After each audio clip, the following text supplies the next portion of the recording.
Hey, this is Keith M. with New Scene on Location. I'm here with Nathaniel Shannon. We are here at Knockdown Center in Queens for Total Bummer Fest, presented by Saint Vitus, sponsored by DistroKid, and media by New Noise Magazine. Let's go inside.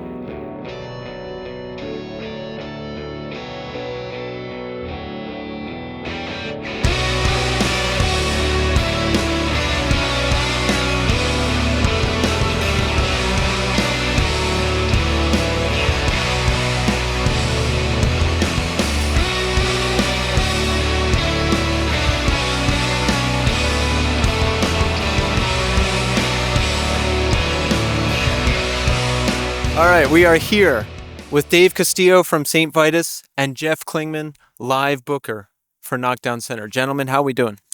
We're good. We are open and we are rolling for Total Bummer day one. I feel fantastic. It's a beautiful day for rock and roll here in Queens. How did the idea for Total Bummer Fest come together? 16 years of just doing shows together, and over time and the evolution of what we've been doing. Jeff has taken over as a live booker here. I've been doing Vitus and then Vitus Presents. You know, trying to bring some of these artists to exist and play together in our room here is dreamy. We have places where we diverge in interests. We have places when we join in interests. I probably can't get as gnarly and heavy as Dave can. And maybe, I don't know, maybe I do some weird stuff that Dave can't be on board with. But here for this weekend, we're in sync. Incredible list of bands on the 2 days of this festival. How does it come together? I think you always kind of need a North Star, find a good headliner or two, and then letting that, I think, kind of trickle the rest of the way down a little bit. What would you want to listen to over a day of music, 2 stages? Some of it was just a little bit of wish casting. Yeah. I was a teenager in the 90s. In the music scene now, there's a ton of people who are coming up, who are inspired by those sounds, who are kind of carrying the torch. So we didn't want to make it a thing that was kind of stuck in amber. We wanted to make it kind of like a living bill in which these acts are in conversation with each other. We were trying to give them a platform around these legends because that's the next decade of this kind of music. Just a cool mixtape. And when you just break down all the barriers of, context too, and you just, from a raw musical perspective, it feels like I would make this mixtape and I would give it to Chris or Nathaniel or Jeff or you, and I'd be like, listen to this. This all kind of goes. And that's sort of what I was always trying to put together in my head. I think if you put, tracks by every one of these artists on a playlist and we gave it to the people, it'd be a fucking killer, hour plus of music. And that's what we're always trying to do. That's a good way to describe it, because when I saw the lineup, I was like, yes, this works. These bands are good together. That's the proof. Mission accomplished. Nice. How long ago did we start preparing for this fest? When did we start it, dude? I kind of think it's 6 to 8 months. Yeah, it was kind of quick, honestly, for something like this. Yeah, I'm surprised. But, fucking running and gunning, man. We just did it. Got to. Fuck it. Guys, thank you. I'm looking forward to seeing a lot of good bands today and tomorrow. Of course. Thank you.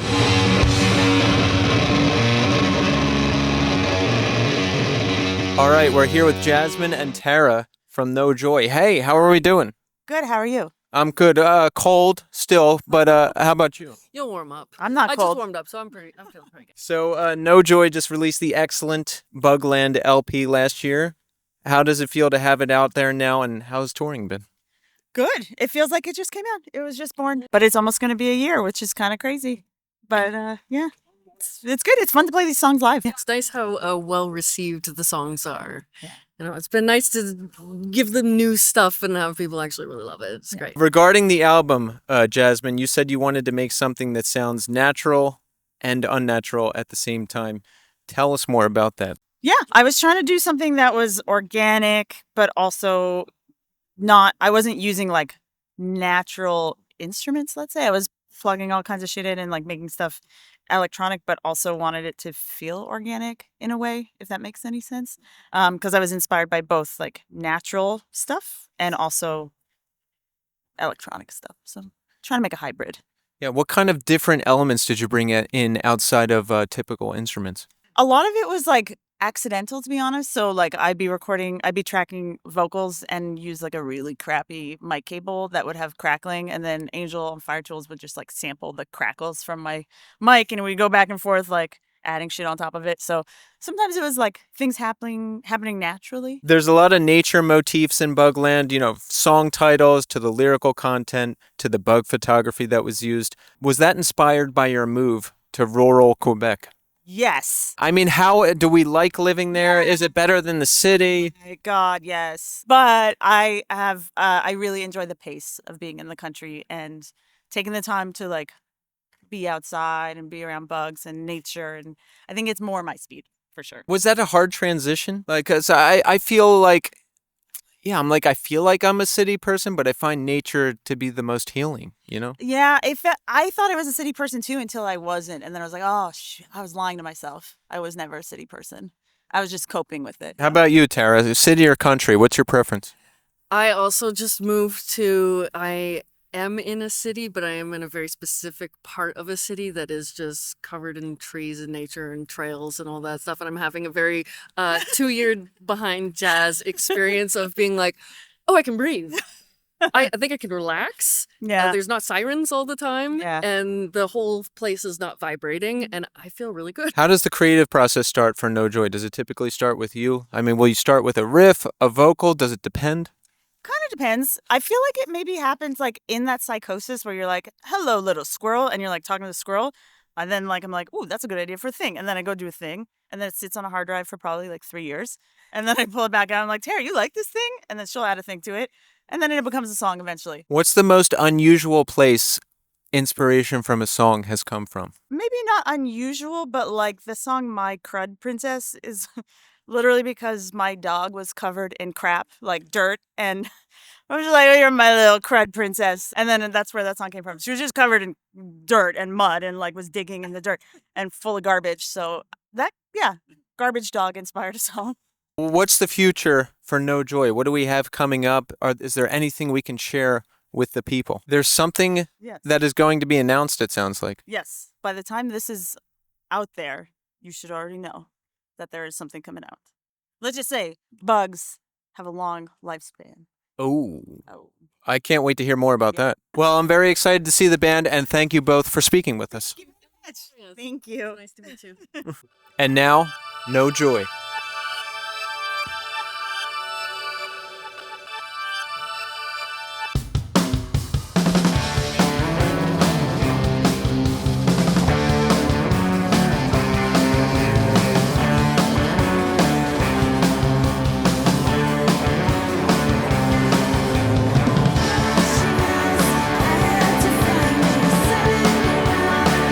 had to find you.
We are here with Steve from Flipper. Steve, how's it going? Welcome. I am Steve from Flipper, yes. It's going well, going really good. I'm in a good mood. I just had a good energy drink and ready. I'm pumped.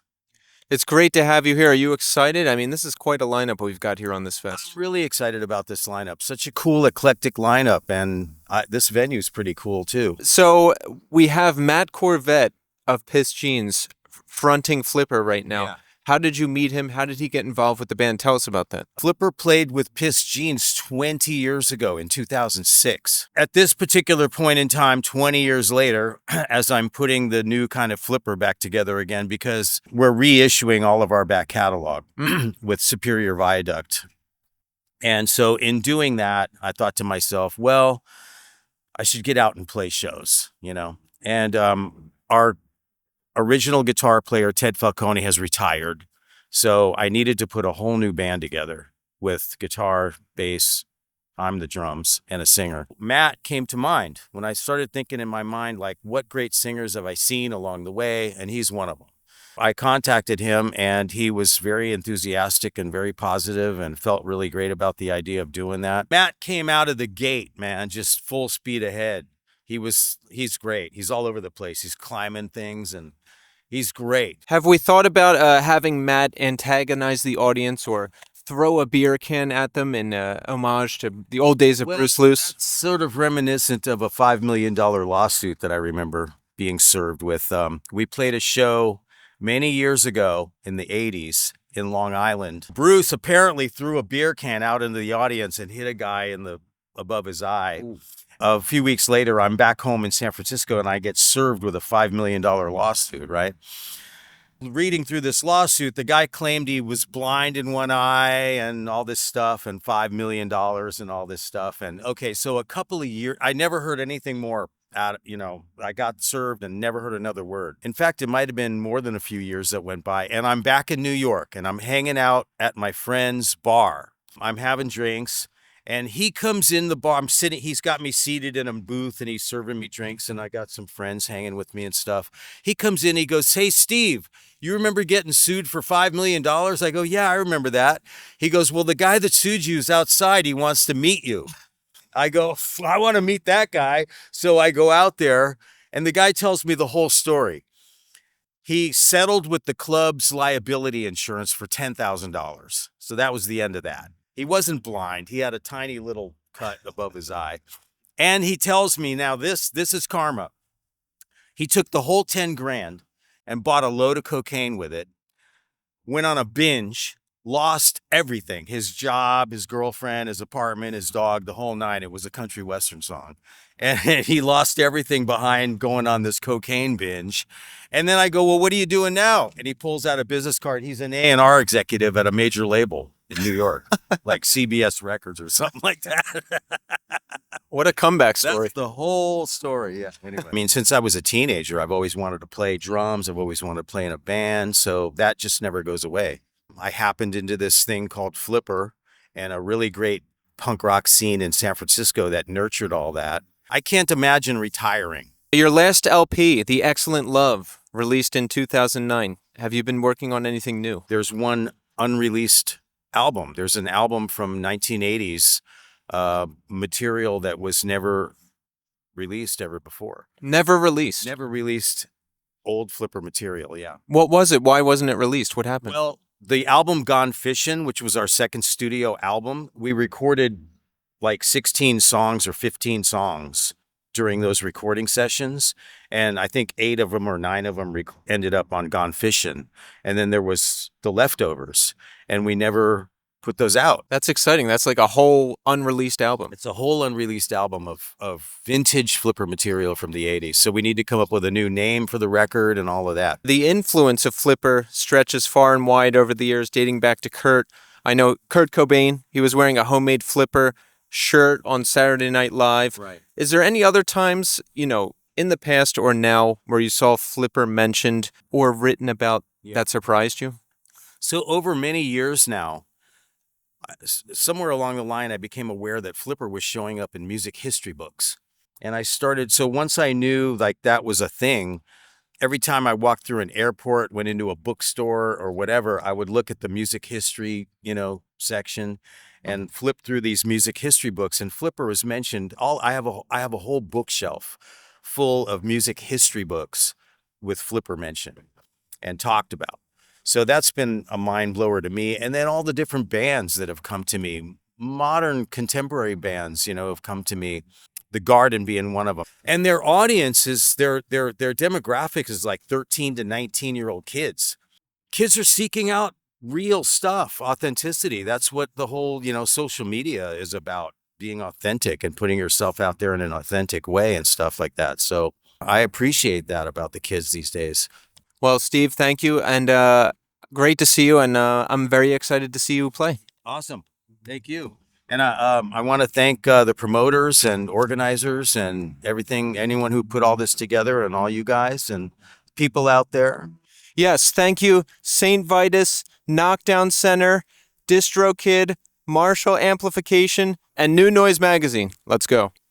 And now, Flipper. I don't really understand why they call this Total Bummer when Flipper are playing. Doesn't make any fucking sense.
All right, we are here now with Chris Enriquez. Chris, how's it going?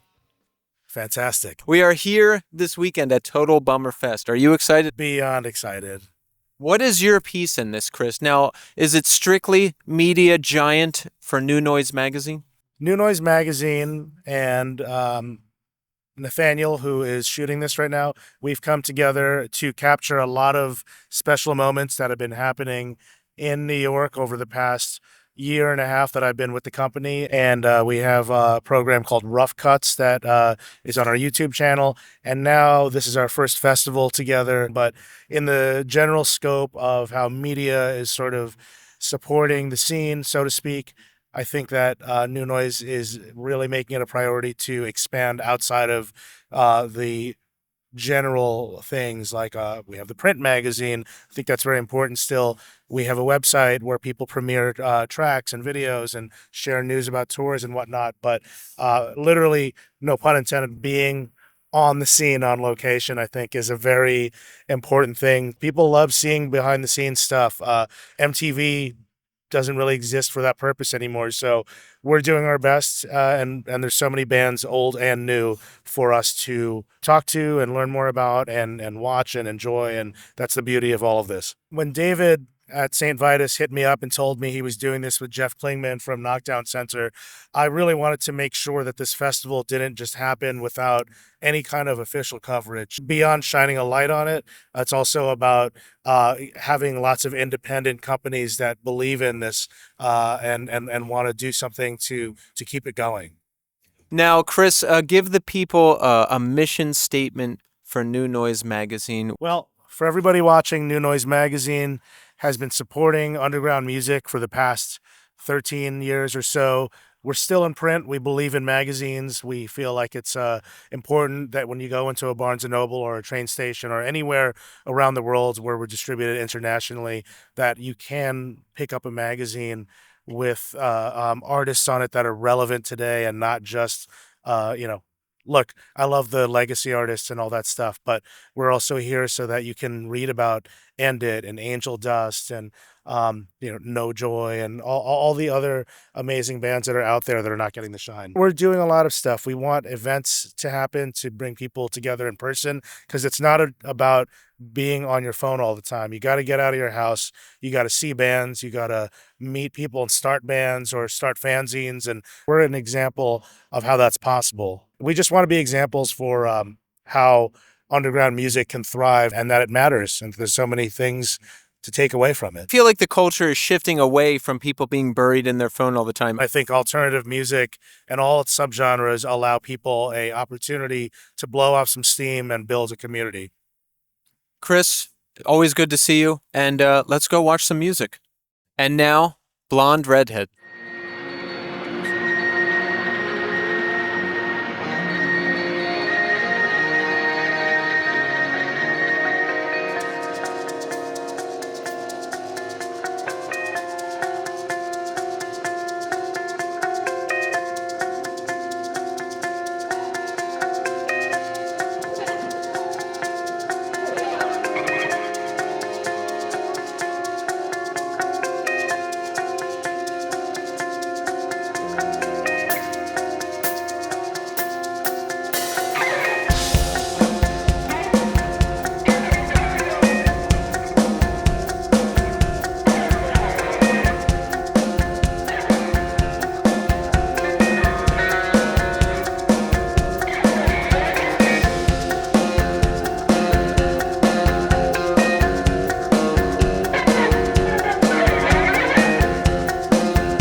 and please fill the space and come back.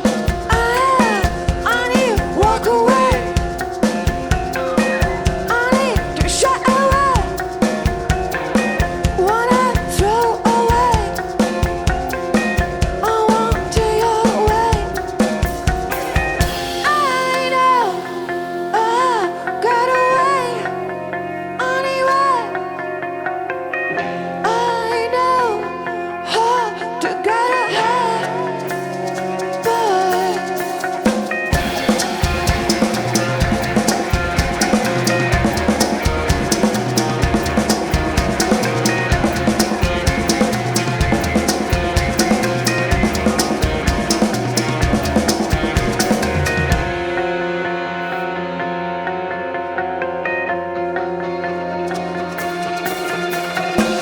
stay around.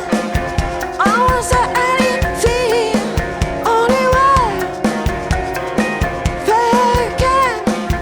Fake can be just as good. But you'll never bend. Patience and a way. But you'll never bend. Nowhere, anywhere. I know I roll somewhere. Here, try to shoot it again. Only you walk away. Only to shut away.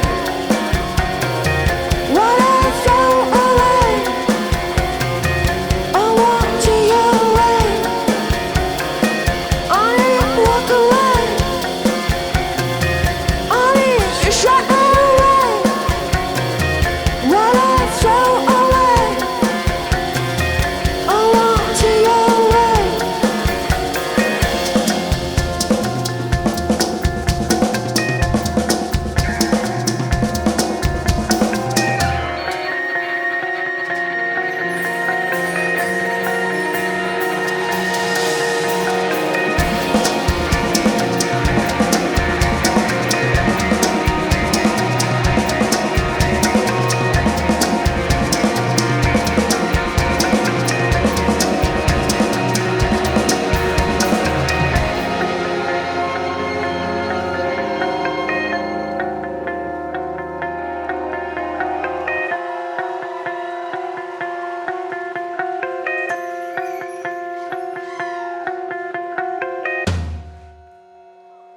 All right, we're here with James and Ed from Teen Mortgage. Hey guys, how we doing? Doing all right. How are you? Pretty good. A little too cold, but listen, we're here and we're ready to rock. So you guys just released Devil Ultrasonic Dream via Roadrunner last year. How has the experience been on Roadrunner, and how has it been touring the album? It's been great. You know, it's like there's not a lot of names on Roadrunner, but it's kind of doing they got Turnstile right now, so it's like you can see where Roadrunner is kind of going. So as a two-piece band, now, okay, I'm in a three-piece band, right? And I'm like, great, one less opinion, things are easier. Now, and as a two-piece band, I imagine that's the case even more so. Yeah, definitely. Definitely got sick of going through people joining and quitting the band over and over again. You teach the people, the new person all the chords again. And it's just like, man, this is so annoying when all I want to do at the end of the day is have the bass player play the root notes. I may as well figure out how to do bass in the guitar tone, and just, yeah, it makes it way more feasible to go on tour and just do a lot of things. So it's very helpful to be less people in the band. You guys actually met via Craigslist, right? Yeah, this is the question we always get asked. We do. I just posted a really desperate ad on the musicians Craigslist in the Baltimore area. It was a Baltimore, DC, Maryland, the absolute depth, the trenches of Maryland. Trying to find somebody. Yeah, it's in PG County. Shouts out PG County. I just posted a couple demos, and Ed was looking through, because there's some funny ads on there, some funny people on there. So Ed was on, I don't know if you recall any. It's for entertainment purposes. What was the best one? I don't know. It's you could always just see people put something out, but you could see kind of how they've been burned in the past. It's like, it'd be like, oh, it must be have like pro attitude, it must be like 420 friendly. But then it's gonna start listing really specific shit, like must have their gear together, must be able to drive, not have a DUI, and you're like, okay. Must show up to practice every week at 8. Yeah, it's like you kind of feel like it's gonna start like naming names and stuff like that. You can't be named Greg. Or Chad. Most memorable gig for you recently, and why? We just played with Joyce Manor, opened for them, and we had our homie Ethan Thayer doing merch for us, and our album cover has like a Grim Reaper on it, so he got in this Grim Reaper costume every night, and he was like just going over the barrier and just getting everyone riled up and stuff. So just all those ones. Shouts out Ethan, shouts out Houses We Die In, that's his band. Nice. How about for you, Ed? Memorable, good or bad, whatever you feel like. I think we did 110 shows in like 17 different countries last year, so I couldn't even pick. It's like it's all one big blur, Yeah. Pre-show ritual. How do you get ready? Do you get nervous at all? Yeah, like unexpectedly nervous. I'm like, how am I this nervous again? Definitely do like a lot of really boring stuff like vocal warm-ups, like get on the metronome on a guitar, and yeah, man, like really boring stuff. Energy drink. Drink, that's like almost a given. Yeah. I walk around with my sticks in my pocket usually, and there's a couple reasons, but part of it I just like them to be warm. So like when I hit the stage, I feel like you can grab them better if they're warm. So it's like I'll work with them and do rudiments and stuff, but some of that's really just it. It's like a security blanket or something, Who influenced you early on for Teen Mortgage? I mean, one that we like both kind of identify that we liked was I Hate God. That was one that we both kind of met up on. Typo is another band I think of. I used to like run a lot during that period of time, but it's really hard to nail down specifics because we, even with the band, it's like we pull in so much stuff that, you could go off for hours saying like what bands like you like, that made their way in, How about influences for you? The Ramones, obviously, shouts out the Ramones are in Queens right now. So I like that first album.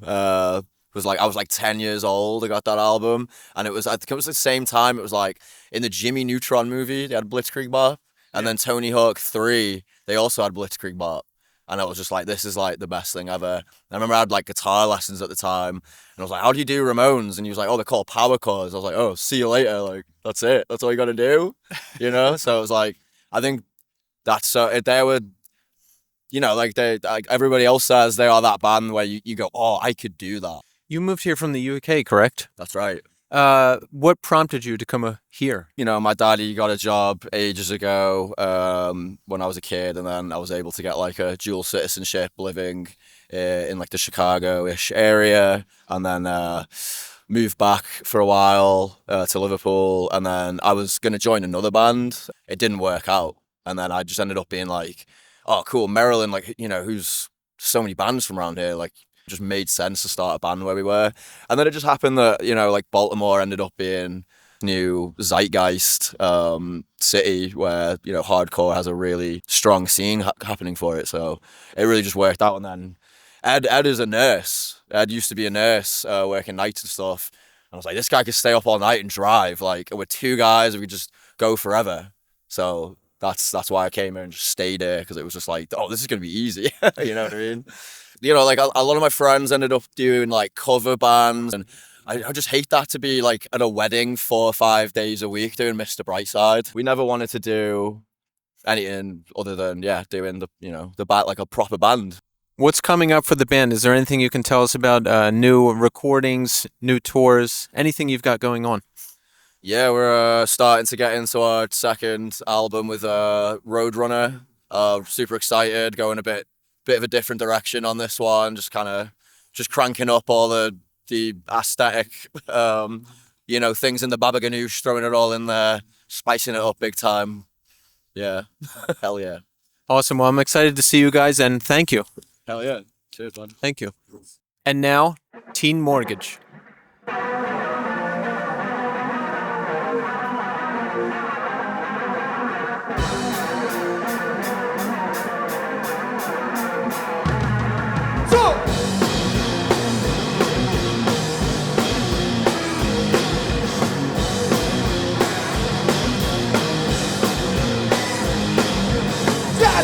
Gotta wake it up in my box. Got to find my thoughts so I can watch the people talk. Start to cover copies, start to cover boards. Get another box, start it up and let it roll out. Yeah. Start it up and roll out. Yeah.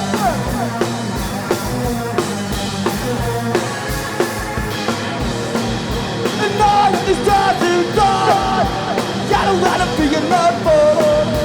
All of these times you thought I don't wanna be another. All of these times you thought, I don't wanna be a number. All of these times you thought I don't wanna be another. Do you die for so wrong? Do you your box? Usually from the outside, from a monthly review. Tell me next quarter, got a lot of work to do. Ticking all their boxes, more than nothing. Only box I need is a sudden line cover. All of these times you thought, I don't wanna be a number. And all of these times you thought, I don't wanna be another. All of these times you thought, I don't wanna be a number. All of these times you thought, I don't wanna be a number. Do you drive faster? Do you drive faster?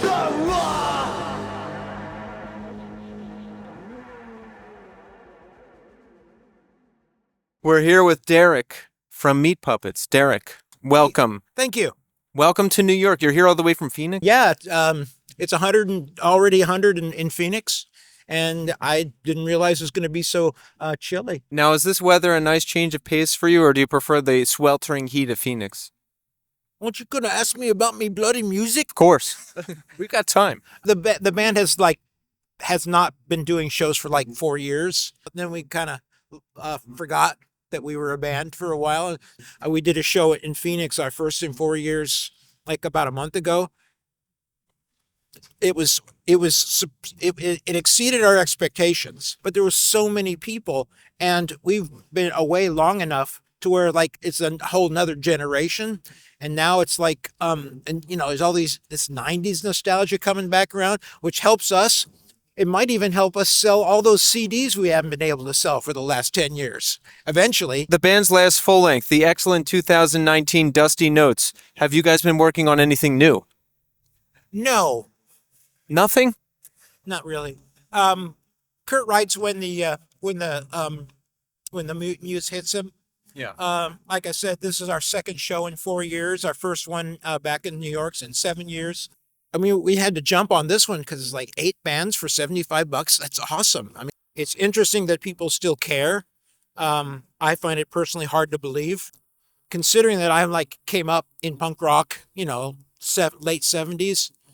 The idea of it being popular is anathema. Have you found newer audiences finding your music continually? Trying to kind of bring people in with the history. I mean, you can't deny your history if you've got it. We're like 40, we started in 1980, so it's almost 50 years. So I would be a fool to deny our history. So to the extent that people are into that, that's really all we have to offer. Once we started back again, our booking agent said, gotta do TikTok. And our manager was like, these kids today, they only have a 20-second attention span. You gotta do videos. So, you know, doing that shit. Are you making any short form content to appease the algorithm? Well, you have, since you're asking, I assume that means you don't follow us on TikTok. So maybe you just better go and find out for yourself. No, you personally. Are you making content? Yes, I make the content. Okay. How have you stayed centered all these years? You don't seem like you've completely self-destructed. Find a good spouse. We saw a nice arc as far as the major labels go. We watched the independent scene end, and we toured constantly in 1994. We toured with all of the popular bands. We spent a summer with the top selling tour of the summer with Stone Temple Pilots, and it's been an interesting career. But my point is, it's so much better now. It's like, even if like no tours, you know, if we can do a show like this this thing, it's a festival, it's a lot of bands and stuff like that, but it's kind of small. It's very cool, and it's the right thing to do. There are other, bigger festivals where we might get lost in the shuffle or maybe not play with as cool of bands. This interview is going to blow us both up, and it's going to take us to heights we can't even imagine. It's going to blow you up. It's going to just make me look like a fool as you. Thank you so much. I'm looking forward to seeing the band, and I'm glad you're back. Thank you, Keith. It was Keith, right? Yeah. Yes. We are here with Chris from the Meat Puppets. Chris, how you doing? I'm doing well, thank you, Keith. Meat Puppets are playing Total Bummerfest. I'm very excited to see you. This is the band's return from the distraction of the pandemic, right? Oh, yeah, it's only the second time. We had a thing set up, like 20, I think, the Mudhoney guys, and that got canceled because of the pandemic. And then a couple of years later, we managed to do it, and at the end of that, we all got it, and it really hit my brother hard, really hard. And we haven't done anything since then until we played a show in Phoenix in April. And it was a real treat to have, him want to do something again. Doesn't it feel like another lifetime that maybe wasn't even real? I mean, we're still here all these years later. You're still performing. It's mostly, it seems like it was about 10 minutes ago, honestly. Really? Yeah. It's shocking that, like, to look in the mirror is just a ghastly experience. It's stunning, right? Because I'm still like, look out, ladies, here comes LLCC, right? And poof, just like that, poof, here and gone again. And that's the human experience, I'm pretty sure. There's no avoiding that. I think there's a reason that they came up with that image of the Grim Reaper, just like the lilies of the field. You were actually there at the Nirvana Unplugged performance, right? You were on stage. You were a part of the performance. Yeah. Now, as someone who was actually in the room, okay, this has that whole thing, the Nirvana thing, Kurt Cobain, it's all been mystified. It's gone through generations. The tales have grown. What was it like for you, someone who was actually in the room? Tell us a little bit about it. It was fine. I got some pizza. I mean, there's a good example of what we're talking about. Well, what are you trying to do, right? What are you trying to make music for? Why are you hanging out with these guys? There's a whole business that sprang up around it, which is neat in a lot of ways, but it's a fairly modern creation. So here's these guys that are a band, and then just boom, some people like them. A lot of people liked it, and it happened pretty fucking quick to those dudes. So here's these guys that had grown up, I think, listening to, but like people like us and, some more underground kind of crap. It's got to be strange to be in proximity to that, because I've seen it once in my lifetime, and you maybe twice, right? Beatles and Nirvana. Who else? Yeah. Oh, that kind of that Elvis, so big. We're out on tour with him, and then one night that he's like talking about how he's going to be doing an MTV Unplugged and wants to play some of our crap on it, and thinking, okay, same kind of a thing. And then he's like, I'm going to take you on, he says to my brother. And then it turned into he wanted to take us both on. And it shows what a cool artist he was, right? See how he goes, the brothers meet, that's become a thing. Just this cool idea of how to do it, right? Mm-hmm. Then we fly up to the city here, and we practice for like a week at a spot they got in Jersey, just a practice spot. The day of the shooting, we picked those dudes up at their much nicer hotel, but some kids had figured out that they were staying there. So there's a dozen kids standing outside just from the walk out of the fucking hotel lobby to the van. And they're like, can we get your autograph and your stuff? And he's like, no, and, he didn't want to do it. And they turned on him, like, oh, you fucker, you don't get what you want. And it's that suddenly, like, it was an interesting moment of like, wow, here's this guy who's doing what he wants to do. And suddenly it's gotten to the point where it's, how do you give everybody what they want? He gets in the van and we're, it's just like, man, what do you can't win. And then of course we're like, spit on him. And he did. So fuckers. That's pretty. They're lucky they got away without a beating. That's pretty profound. It's like they love him and they don't get what they want and instantly turn on him. Instantly. Hey, thank you for everything. And I'm looking really forward to seeing you. So thanks, Keith. Enjoy the rest of the show. All right. And now, Meat Puppets.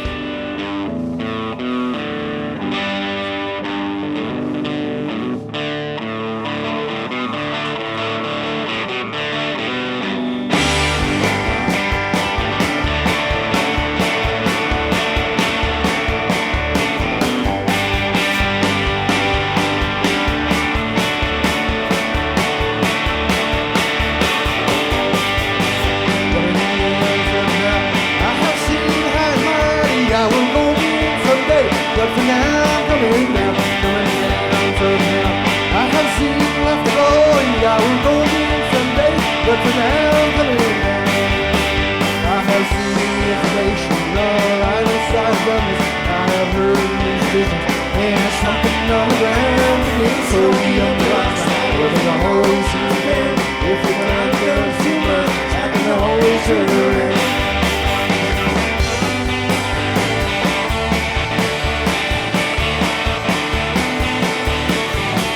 Waking up from my slumber to misunderstand another. The hard to remember is always my feet. Getting to me a lot of God. For what's this piece of paper that's been in there for me to get me into my day. I have seen information all right inside the numbers. I have heard these visions and something on the ground. So we on the right side when they always see the pair. If the line becomes too much, I can always turn around.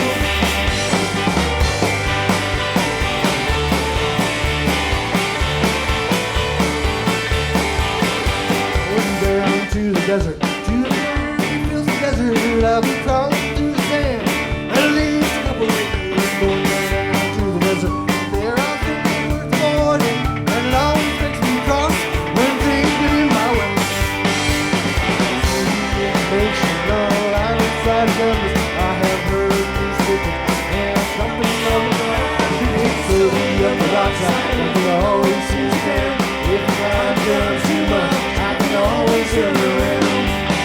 Coming down for now, I have seen in my mind. I will go again someday, but for now I'm coming down. Down for now, I have seen a lot to go. I will go again someday, but for now I'm coming down.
And now, Dinosaur Jr.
Please come by. I got the guts now to meet your eye. Those guts are killing, but I can't stop now. Gotta connect with you, girl, before I forget how. Please wanna hang around. Keep got to wonder what it is we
All right, we are here with Blair. Gentlemen, how are we doing? We're doing good. We're at Total Bummer Fest at Knockdown Center. Are we excited to be here? Yep, super excited. We are excited. And listen, tell us about Blair. When did it get started? How did it get started? Me and Jenny met sort of through YouTube, like making videos when we were pretty young in like high school, and just through Tumblr started talking. I came to New York on one of my first trips with my dad to visit my aunt, and we hung out and we skated all day, and then we just started jamming together. And I got lucky enough to link up with these guys. I feel like 2018. I was kind of always like a fan. I would see them out in the city, kind of like heard the band conversation, offered up the space. And from then we just started jamming, and like it was just like amazing. I feel like we're really in like the most Blair spot we've ever been at. You know, we like learned how to record together and how to make music together, like just us three. There's a lot of eclectic sounds in the band. No, do I have that correctly? We constantly are getting asked about genres and stuff at the same time, you know? I think being like a band with no drummer right now, kind of trying to blur the lines of what rock music is or what music is, I feel like, at all. Just trying to make something new, something for ourselves, you know? You just got to make the music that you make, that comes from the heart. Yeah. Totally. Well, yeah, we kind of start with like the first sound that gets like tracked or put down.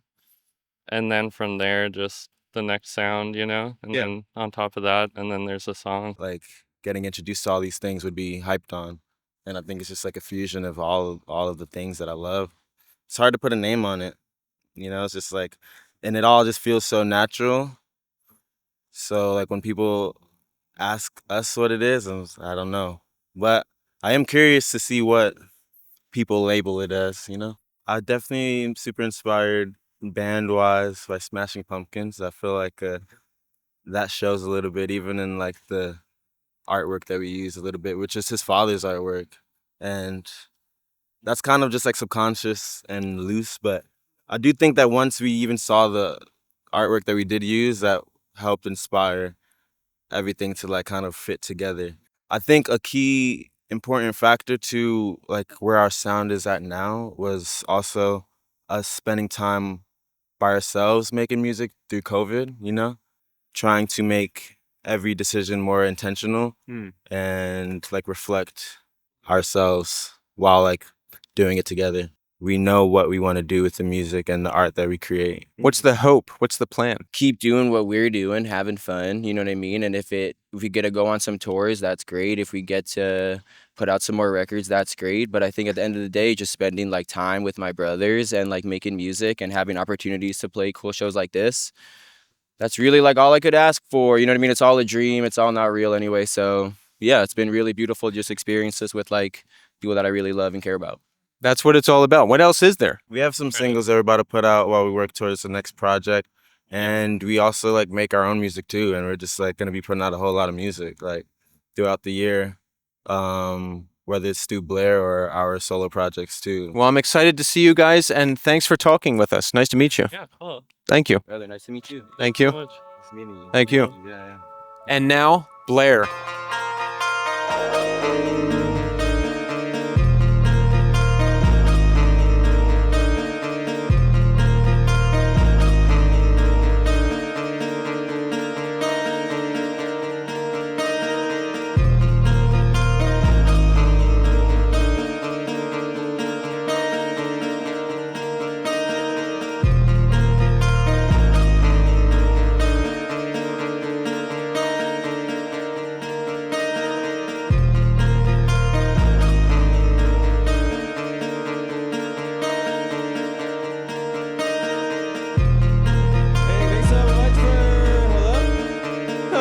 Thanks so much, guys, for sticking around.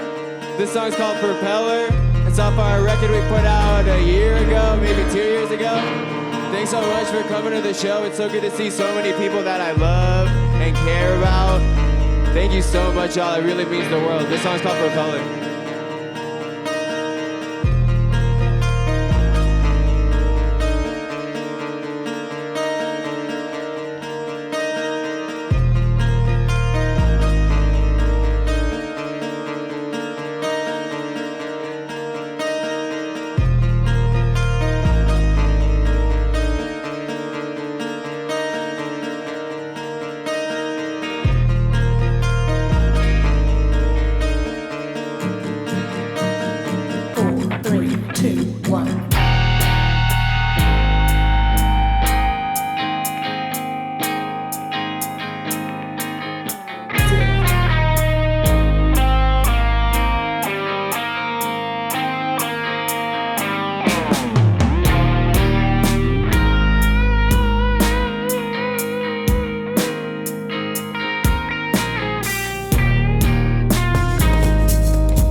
but no one compares.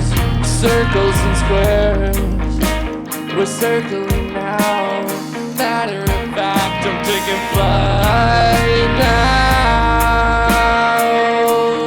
Turn in the rear view, please don't get stuck in the propeller. Make the plane go down. You look sick tonight in those yellow Nikes.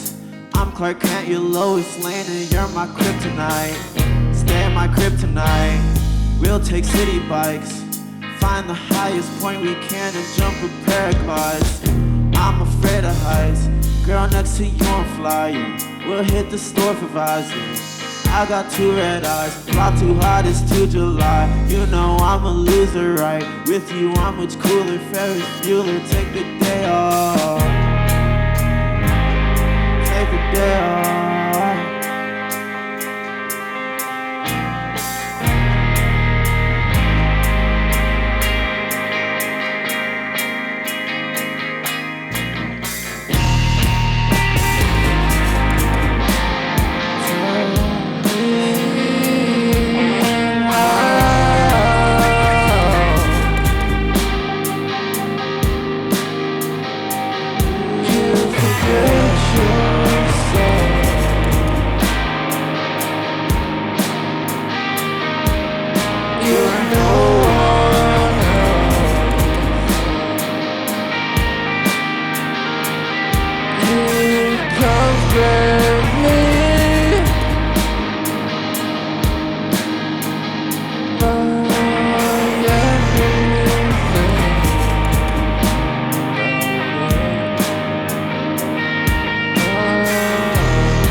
All right, we are here now with Starcleaner reunion. How's everybody doing? Let's go down the line. I'm doing great.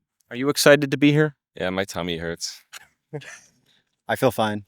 I'm really excited. Tell us about the band. How did it get started? We've all known each other for like 10 years. We all went to high school together. So we've all been in various bands, and this is just the latest and maybe greatest incarnation of that. Yeah. Kind of like a super group, because like 3 of us were in a band, and then 3 of us were in a band, and then it's like we kind of just conjoined together. I think that's the secret to success, right? You just keep shuffling things around until something really works. Exactly. The band is a unique blend of shoegaze and pop elements, among other things. What are some of your influences for Starcleaner reunion? YouTube, like live YouTube videos. Currently, a lot of Ween. Definitely a lot of YouTube. A lot of food. Eating well, I think, inspires good writing. All right, so what's a good like food to eat to really inspire some good musical writing?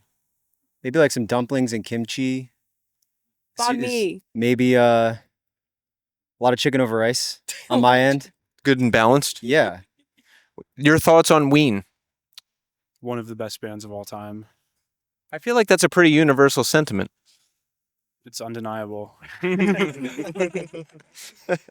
The band released the excellent Cafe Life in 2024. Tell us about the EP. We kind of like put a lot of like really fun ideas together. I feel like we are really proud of like writing like a unit. So I feel like we brought a lot of like little ideas together in the room. We recorded everything ourselves, which is really fun.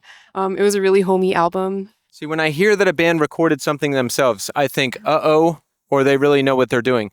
And you guys really know what you're doing because it sounds awesome. Thanks. I think we did a pretty good job. Yeah. You did. Who does the artwork for the releases? I really like the cohesiveness and the style of it. Our friend Paul Descamps, who's from Marseille, France, he does all the art for us, and he has done all the art since the beginning. It was like the first thing we decided when we formed the band, kind of. We were just like, this is the artist that we're going to use. And he was thankfully like, we just kind of cold reached out to him, and he was like super down, and it has been great to work with. What is your pre-show ritual? I drink like a big cup of throat coat tea, and I kind of chill a little bit. Have like a pre-show ritual thing we do. We just put our hands together, and we're like, one, like there's 5 of us because we have a friend Rafa who's drumming. It's like 1, 2, 3, 4, 5, music all together, and then we go. That's the countdown we do, and we're checking if everyone's in the car on tour before we leave. Yeah, we hit it a lot throughout the day. We go. Because Rafa likes to disappear sometimes. Yeah, we do like a kindergarten style like roll call, like everyone has to be accounted for. The buddy system. You don't want to get on stage with someone missing. That's a big no-no. The future of Starcleaner Reunion, what can you tell us? What are you working on? Can you tell us anything? I'm just very excited to keep working on music for a long, long time and just reaching different audiences around the world. And I'm most excited to like travel with the band and just do all that because it's been a dream of mine for a long time. We have something coming. Period. Could be anything. It's true. It could be a, I don't know. We're making a video game. Yeah. That I would buy that. We're gonna get into like really complex PowerPoint presentations. We're gonna pivot to PowerPoint presentations and get away from music. People would love it. Despite what I just said, yeah, that's sort of shifting to become our priorities. Word documents and PowerPoints and things like that. Yeah. Good luck. Yeah. Well, I'm excited to see you and have fun. Thank you. And now, Starcleaner Reunion.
All right, we are here now with Her New Knife. How's everyone doing? Let's go down the line. Are you excited to be here? Yes. What about you? Yes. How about you? Yes. And last but not least, Yes. we're all excited to be here. Do I have this correctly? You all relocated from Florida State University, where you met, and all ended up moving to Philadelphia. Is that true? It is true. Yes. It is true, yeah. So two of you moved up here first, right? Who was that? You two? How long until you two followed? Like a year. 2 years for me. Yeah. Was the intention to keep the band together? Did we all want to relocate somewhere to keep the band together? We all want Yeah. What do we like better, Florida or Philly? Can't answer that. Band released the excellent Chrome is Lullaby EP in 2024 and is currently working on the debut LP. What can you tell us about it? Can you tell us anything about it? No. Nothing. Anything? It's kind of very beautiful and haunting, like Shen Yun. If any of you know Shen Yun. Definitely. We're in the lab. We're in the lab right now. Are you working on it like currently, like now? I don't mean right this minute, but I mean you're in the process of writing the record. It's done. Yeah, it's done. Ah, We're just doing the little things, I guess. nice. How about plans for the band? Like, what do you want to do? Do you want music to be it? Do you just want to be on the road all the time? What is the plan? A life of prosperity. In music? Yes. Get prepared to be disappointed. I'll try. How about you? Plans, aspirations? To have fun. There you go. That's the right attitude. I just want to be happy. I do just want to be happy. Yeah. That's good. Yeah. That's what it's all about. I'm more on the money side, so whatever is going to make us a lot of money, I think I'm going to take that path. You may have to become a full-on pop band. Are you ready for that? We already are. Yeah, we are. We are. In a way. Perfect. Most memorable show you've played recently, and what was memorable about it?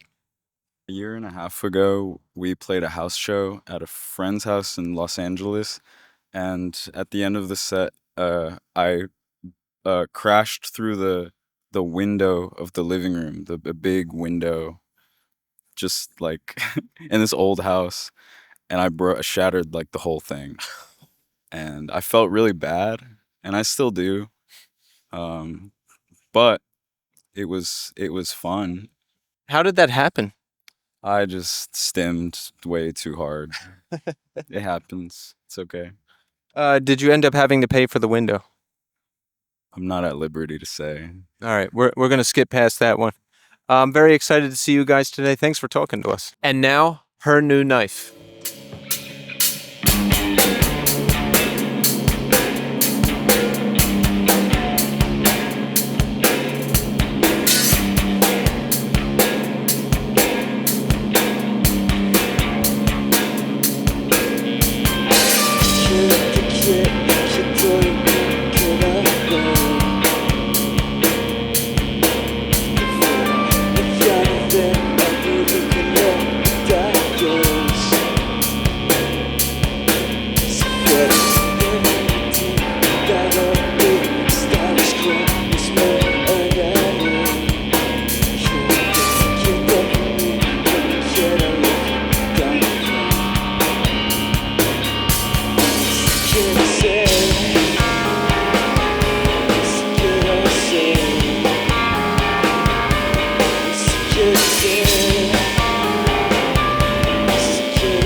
And now, Julie.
And now, drop 19s.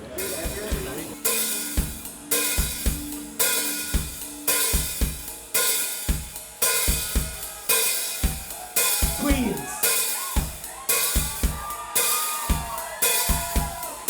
Let's go.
All right, we are here with Greg Akel from Drop 19s. Greg, how's it going?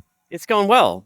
How are you doing? This was a kind of a cool night. I'm actually doing great. I got over being tired. I have my second wind, and we are at an amazing show, and I feel great. Drop 19s just played. Greg, let's review the set. How do you feel you did? It's a mystery to me, always. You're hearing things up there, and you're looking at the audience, but I never know. I hate to say it, I don't subscribe to the idea that like you're going to find out what it was like on YouTube, but honestly, that's where I go to check. Yeah.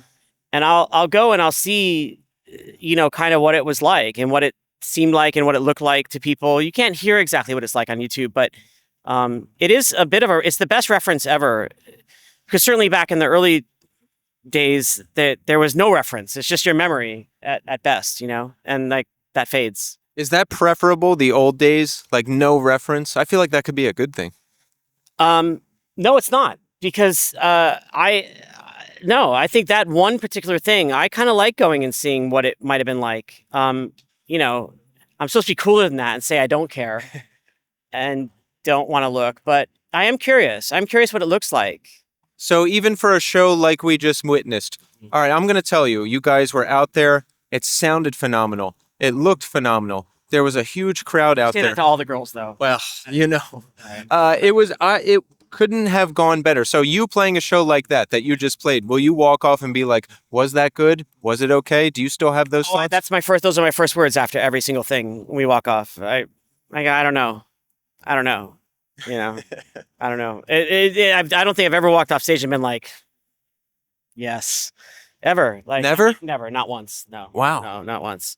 And more to the point, I probably like have walked off and been like, I'm so sorry, everybody. Usually it's just a lot of, regret and anxiety. Yes. Now we can relax and have fun. No, I never really have fun with this, but at least, it's, so I don't have fun, but it's rewarding in some ways. Not monetarily, by the way, but it's good for your soul to be out there performing for people if they're interested in seeing you. I mean, that's a luxury. On top of that, you being artful in a life. And I think that's also a luxury. So it's work. Yeah. But it's worth the work. Absolutely.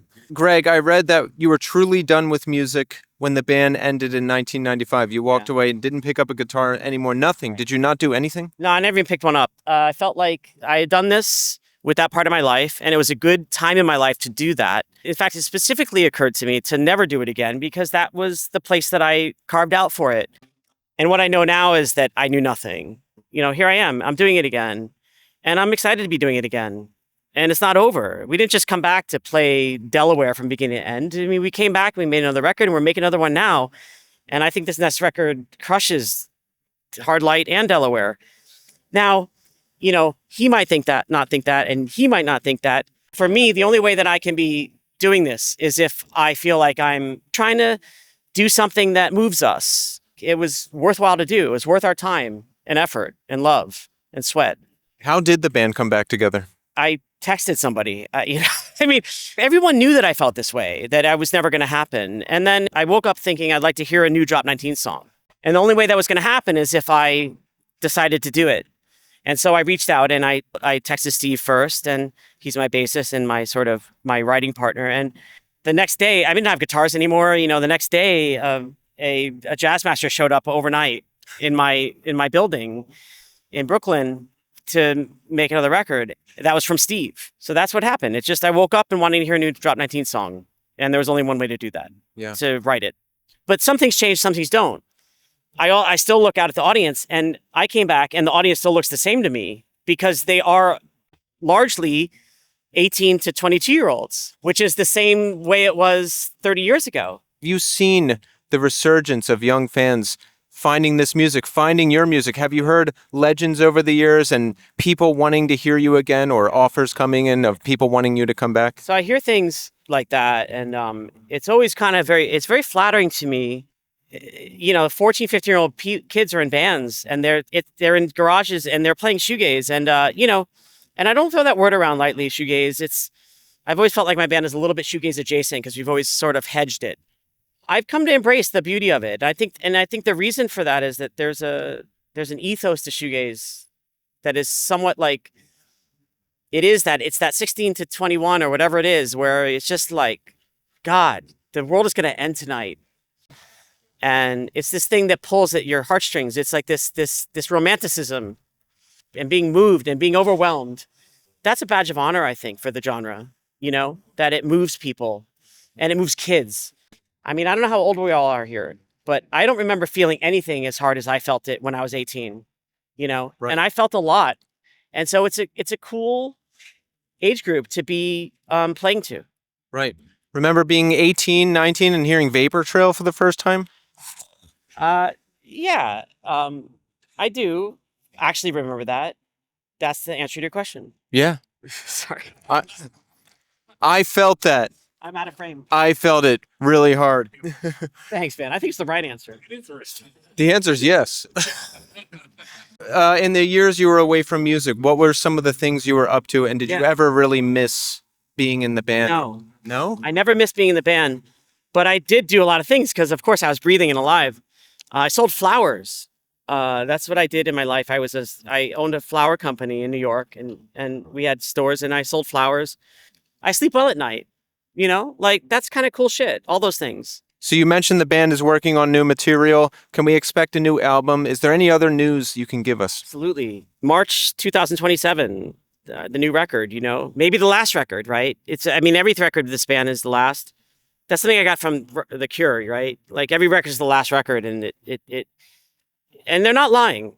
I think that they mean it, right? I think that guy means it when he says that, and I mean it. It's probably the last record, but yeah, March of 2027. Well, Greg, I love the band. The performance was great. I'm glad you're back, and I'm looking forward to more. So thank you. Pleasure. Julie, thank you. Thanks, everyone.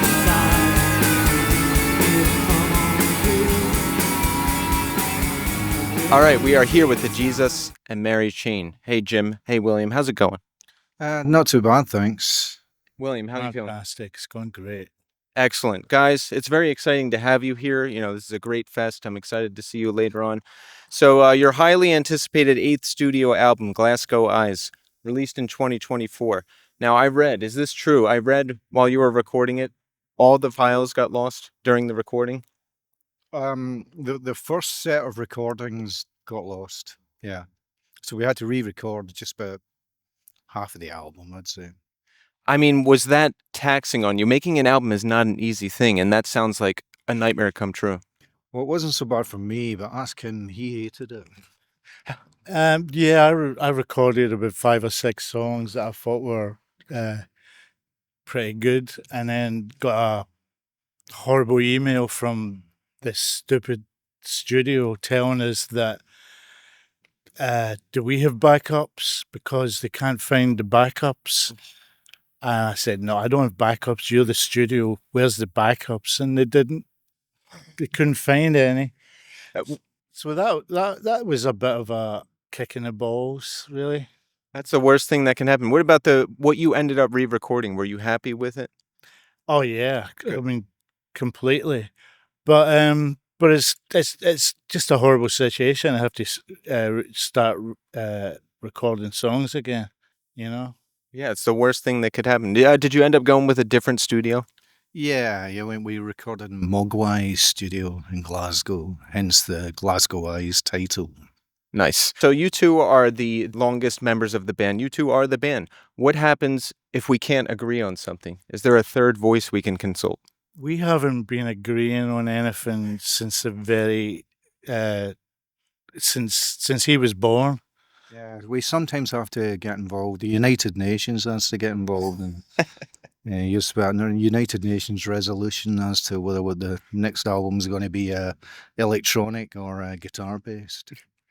Reading about your history, I read that the original recordings of the band, the start of the band, in response to what was happening on the radio at the time, right? We wanted more guitar-driven rock that you wanted, that you didn't hear.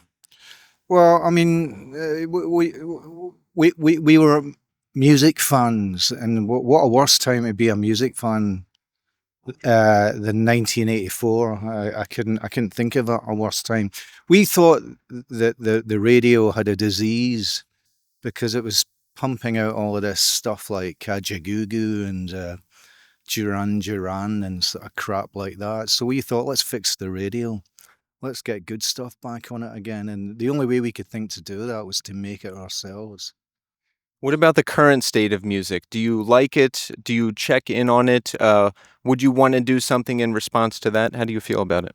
I don't know about the current state of music because I've got thousands of albums and I don't need any more. I don't listen to new music, and whenever I do, what I hear is some bunch of young kids that sound like either the Mary Chain or Echo and the Bunnymen or something like that, or Joy Division. And that's cool, that's up to them, but I'd rather just listen to Joy Division than some kids toying around with that sound. How about you, William? Do you keep up on any new stuff? I don't really. I mean, I'm the same as him. Every now and again you hear, something that's interesting. My kids occasionally play music. My daughter Candace played me a band that I quite liked. I've no idea, I don't know anything about them except I bought their records off a Bandcamp, and they are called Peach Hole, and they come from Las Vegas. Nice. Jim, I read that you played your first sober gig 24 years into the band at Coachella. Is that correct? It sounds better that way, but it was actually the night before Coachella at Pomona Beach. But yeah, more or less. That was it. I'd been sober for 3 years at that time. And the idea of playing Coachella sober was fucking terrifying. I mean, terrifying. I mean, I was literally shaking when I walked on that. I was terrified that people could see it because I went to reach for the mic and I was like that. After a couple of songs, I just thought, well, this is doable. I'm not going to die here. It's actually more enjoyable because when you make a mistake, you can correct the mistake. When you're wasted and you make a mistake, everything just crumbles. And you don't know why. You know it's all gone down the fucking U-bend, but you don't know how to fix it. When you're sober, the things that usually destroy the show are so easy and fixable that it's felt as if I had more control. Right. I just played my first sober gig 3 years ago, and yeah, a lot of nerves, a lot of tension, but I got used to it. Did you get used to it? I prefer. I mean, I do fall off the wagon from time to time, but even when I'm drinking, I don't like to play shows drunk because for the reasons I just said. Things can get out of control quickly. He still drinks. Yeah, but not for a while. What was the question again? Oh, we were talking about his first sober gig. Do you get nervous before gigs? I was sober that night as well. Yeah? Yeah, and it was, I was just as terrified as he was, especially as the night before we did a small show at the Glass House in Orange County, I think it was. And that was absolutely terrible. And I had just used a new pedal board, and everything that could go wrong went wrong in front of like 800, 900 people. And I thought this was going to translate in front of however many thousands at Coachella, 40, 50. But everything went perfect. I mean, yeah, I was the same as him. I was like holding my guitar pick at the beginning and trembling and thinking, how the hell can I do this sober when I know this stupid pedal's going to break the way it did last night? But it didn't. Everything went great. And the same with me. After a couple of songs, I just thought, oh, fuck it. It's like, I'm not going to die. Nobody's going to shoot me. Let's just do it. Right. So because of the internet, TikTok, the modern age, a lot of newer people are finding all kinds of music, including yours. Have you found newer people discovering your music? Do you care about that? Do you have thoughts on that? We do care about that, and yeah, there are a lot of people. I mean, you play shows nowadays. There's people out there that you just know weren't born when you think that's weird, psycho candy. They weren't even nearly born, And it's to do with the internet. It's to do with YouTube. It's to do with people, younger bands name checking you. Well, if anybody name checked a band when I was 19, he had to spend about three weeks in record shops trawling around. Oh, right, is that Lee Hazelwood? And yeah, and that'd be it. Now you just did Mary Chain, it's up on the screen. You can make up your mind in an instant whether you're into this thing or not, or whether you get it. And I think luckily for us, a lot of people, younger kids have got it. I mean, it doesn't matter. Young, old, fat, thin, bald, hairy. People come to the shows, that's good enough. But I prefer to see a good cross-section of, the populace out there, Right. Yeah. Diversity at shows is a great thing to see. Diversity is what I would say is what you're striving for. Right. Do you still love it? Are you happy to be here? Are you happy to perform at shows like this, Total Bummer Fest? Yeah. The only thing is I still get nervous. I still, after all these years, I'll be biting my nails in a few hours. But once we're out on stage, I mean, we look like we don't have a good time. But that's our default setup. Like that. And everybody is like, what the fuck's up with those guys? But that's actually us having a good time. Do people randomly come up to you and say, like, are you all right? And everything's fine? I have one of those faces too. Yeah. Cheer up. It might never happen. Fuck. It did. You're it. You're what happened. Do you still love it, William? No. You're just stuck doing this? No, it's okay. I'm grateful to still being able to make music. After, geez, how long is it? Since 1984. That's at least what, 10 years? Yeah. 12. What is that though? That's 42 years. Wow. Yeah. Incredible. Not a lot of bands have a run like that, a consistent run. It's incredible, right? Well, let me tell you, when we started, there was two questions that journalists used to ask us was, who is Jesus and how long do you think what will you be doing in 5 years? New album. But here we are, 42 years later. Speaking of new albums, are you guys working on anything new? What can we expect in the future? We're actually working on a record now. Oh, nice. Yeah, we've started a record. He came to my house this last week and we started a record, didn't we, Jim? Did the UN have to get involved? How was the vibe? Our UN was our sister Linda. We used to have these arguments, and it would be like I'd be on the phone, like he'd be in the studio, be a different room, going, guess what he said, and then he'd be on the phone, he'd be trying to get through, going, fuck, you're never going to guess what he said about me. And so Linda, she's less involved that way now because it's a shame to have to give her a nervous breakdown as well. We agree a lot more these days, I think. And we also, even if we don't, we know that there's a line that you can't cross. Yelling and chucking things at each other will not get the job done. Right. We've finally figured that one out. Good. Do you feel like things have gotten better? Yes, definitely. Good. That's about the thing about getting older, right? We get wiser, less egotistical. We can sort things out better. A little bit. A little. Enough. Yeah. Well, guys, thank you so much. Very nice to meet both of you, and I'm really looking forward to the show. Thank you. Well, nice to meet you. Thank you.